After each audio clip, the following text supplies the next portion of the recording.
Walo. Walo na bagay na gusto ng mga lalaki sa relationship nyo or gusto nila na gawin mo. Yun nga lang, hindi nila masabi dahil maaaring natatakot sila sa'yo. Baka ikaw kasi yung si Kapitana. Kilala niyo si Kapitana? Ay, hindi. Okay lang. Baka i-take mo kasi ito ng negative. Kaya mas pinipili na lang nila na itago ito. Or naghihintay ng tamang panahon para masabi sa'yo.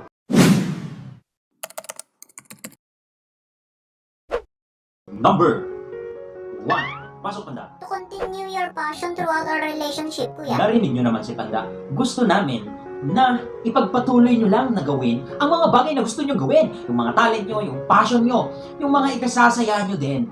Kasi ayaw din naman namin na lagi kayong nakafocus sa amin, na lagi na lang na kami ang inaasikaso ninyo. Gusto namin na mag-enjoy din kayo outside our relationship. Pero wag lang naman too much, baka sobrang mo mag-enjoy, sumama ka na sa kanya. Teka, baka sumama ka na sa kanya, hindi naman gano'n. Kaming mga matitinong lalaki, sana all matino. Gusto namin na nag-e-enjoy din kayo in your own life na wala muna kami. Nagigis nyo ba? Number 2.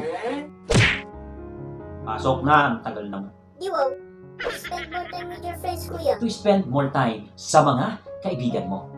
Sometimes hindi namin nasasabi yun kasi baka isipin nyo na tinutulak namin kayo para mag-enjoy sa mga kaibigan nyo or sumama sa kanila. Baka isipin nyo kasi na hindi namin kayo mahal kaya kasi tinutulak namin kayo or kasi mas gusto namin.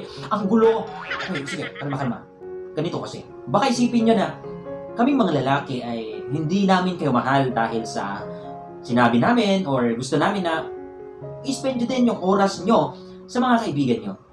Kasi of course, baka, alam nyo na mga babae kasi ganito yung utak niyan. Minsan kahit hindi inisip ng partner nyo, iniisip nyo, nag-assume kayo or nagsasimulate kayo sa utak nyo. Kaya minsan hindi namin masasabi na mga matitinong lalaki, na gusto din namin na i-spend nyo yung oras nyo sa mga kaibigan nyo. Yun nga lang, wag masyado or wag sobrahan ng enjoy, baka iba ng patutunguhan. Baka kaibigan na with benefits na yan. Okay? So, lagi niyong tatandaan na ang binibigay namin is yung tiwala namin at yung pagmamahal namin at yung free will mo na gawin din yung mga bagay na kasasaya mo or i-improve mo yung social life mo. Huwag niyo sanang sisirain yan, ha? Number 3. Sige mo na nga, Panda. Nahiya ako. About your body. Your body. Sometimes, ang mga lalaki hindi nila masabi if there's something na nagbago na sa katawan mo, pero yung ibang lalaki nasasabi naman nila. Lalong-lalo na kapag pagdating sa mga medyo masiselan na sa'yo.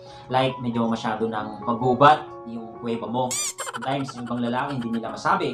Or baka naman medyo malakas na yung power mo sa kilikili mo. Ibang lalaki, hindi nila masasabi. Or baka naman, amoy dragon na yung bungang Kaya sometimes, maging aware kayo sa personal hygiene nyo, sa katawan nyo. Baka there's something na nagbago na. Minsan, hindi masabi ng isang lalaki yun. Okay? Number 4, to trust him. Narinig nyo naman. Ang kailangan ng isang lalaki sa partner ay yung tiwala nyo. Maybe gusto niya sigurong mag-business. Maybe meron siyang mga bagay na gusto rin gawin kung saan ang tiwala mo ang kailangan niya. At hindi yung pagkikriticize mo sa kanya. At hindi yung imbis na bigyan mo siya ng tiwala. Ikaw pa yung manghihila sa kanya. Ikaw pa yung aapak sa kanyang confidence, sa kanyang esteem. Sometimes, kailangan mo lang siyang pagkatiwalaan. At mas maganda na din, yung at least nagtiwala ka sa kanya bago mo pa siya punain. If ever na nag-fail siya.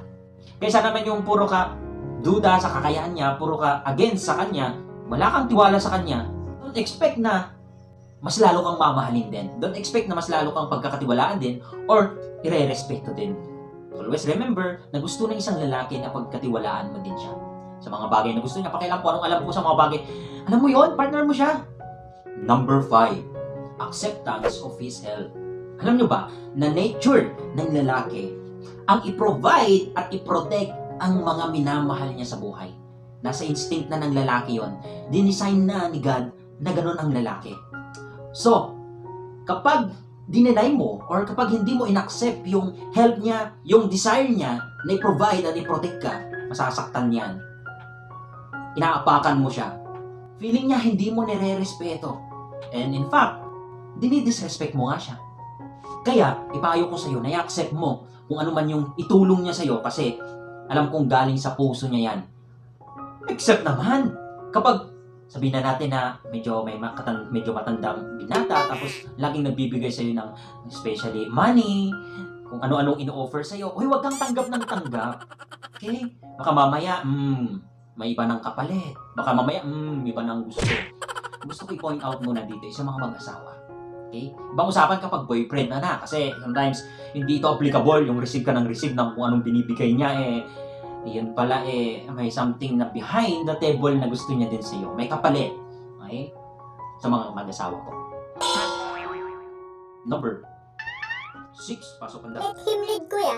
Let him lead. Nature na ng isang lalaki or yung husband mo to lead, in-design siya ni God na siya yung mag-lead. Kaya ang gusto ng isang lalaki ay respetuhin mo yon. Yung desire niya na yon, na yung abilities niya na mag-lead, respeto mo yon. I-accept mo yon. Kasi yun ang kailangan ng isang lalaki. Yun ang gusto ng isang lalaki. Yung ma-acknowledge mo na siya yung mag-lead sa inyo, na siya yung driver, na siya yung captain. And ikaw yung taga-alalay niya, ikaw yung taga-support niya. Kasi nasa instinct talaga ng lalaki yon na they were born to lead. So please lang, yun yung isa na bagay na gusto ng lalaki, irespeto mo yon. Number 7.